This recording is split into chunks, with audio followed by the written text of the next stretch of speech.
Lieutenant colonel অবসরপ্রাপ্ত শরীফুল হক ডালিম রচিত আমি মেজর ডালিম বলছি বইয়ের এই অংশে পাঠ করছি। শেখ কামাল নিজেকে ভবিষ্যৎ প্রধানমন্ত্রী বলে দাবি করল। বেসামরিক প্রশাসনের সাহায্যে আমরা তখনও ব্যস্ত। এক রাতে হঠাৎ করে শেখ কামাল, শাহান এবং তারেক এসে উপস্থিত আমার কুমিল্লা সেনানিবাসের বাসায়। শাহান ও তারেক ছিল কামালের বিশেষ ঘনিষ্ঠ বন্ধু। কিছুদিন পর হঠাৎ একদিন বেশ রাত করেই শেখ কামাল, শাহান এবং তারেক কুমিল্লা ক্যান্টনমেন্টে আমার বাসায় এসে হাজির। রাত তখন প্রায় 11টা বাজে।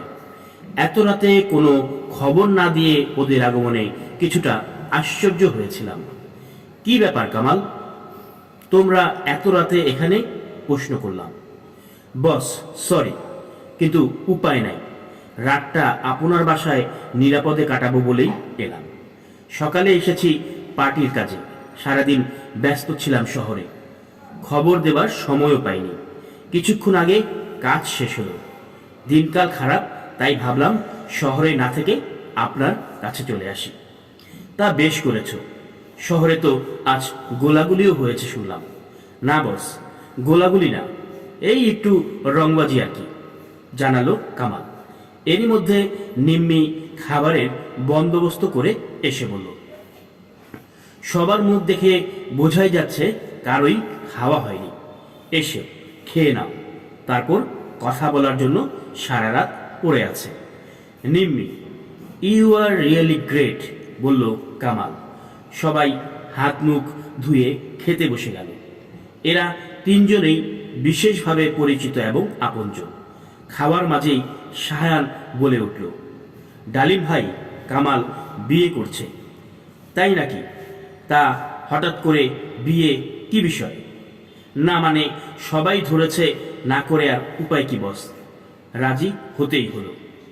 এত খুবই সুখবর। তা তোমার স্কলারশিপের কি হলো? সস্ত্রীক যাচ্ছ নাকি জানতে চাইলাম আমি। যাওন যাইব না বস, পড়ালেখা করার সময় নাই।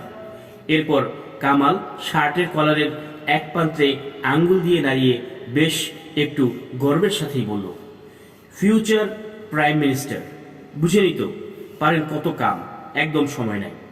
সেটা তো বুঝতেই পারছি, কিন্তু there is no shortcut to knowledge. মাত্রই তো 2-4 বছরের ব্যাপার ছিল।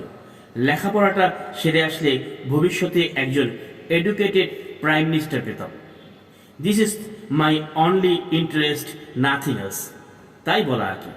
তাছাড়া আগামী 2-4 বছর তো চাচা রিটায়ার করছেন না, সেক্ষেত্রে স্কলারশিপটা অ্যাভেল করলেই পারতে। দেখো কামাল, চাচা বলেন তিনি প্রায় সর্বমোট 17 বছর জেল খেটেছে পাক আমলে। জেলে থাকাকালীন অবস্থায় পৃথিবীর প্রায় সব নামি দামি নেতার বিষয়বস্তুর লেখাপড়া করেছে। আমাদের ঢাকা সেন্ট্রাল জেলের লাইব্রেরিটাও শুনেছি অনেক রিচ। জেলে থাকাকালীন সময়টাই যথাযথ সদ্ব্যবহার করে চাচা কিন্তু তেমন একটা লেখাপড়া করেননি। সময়টাকে কাজে লাগালে আজ তারই অনেক সুবিধা হতো রাষ্ট্র পরিচালনা করতে। কি কথাটা ঠিক বললাম নাকি? ওরা সবাই আমার কথা শুনছিল আর খাচ্ছিল। কামাল কিংবা অন্যদের কেউ কোনো উত্তর দিল না। আমার কথাগুলো সম্ভবত ওদের মনোভূত হয়নি।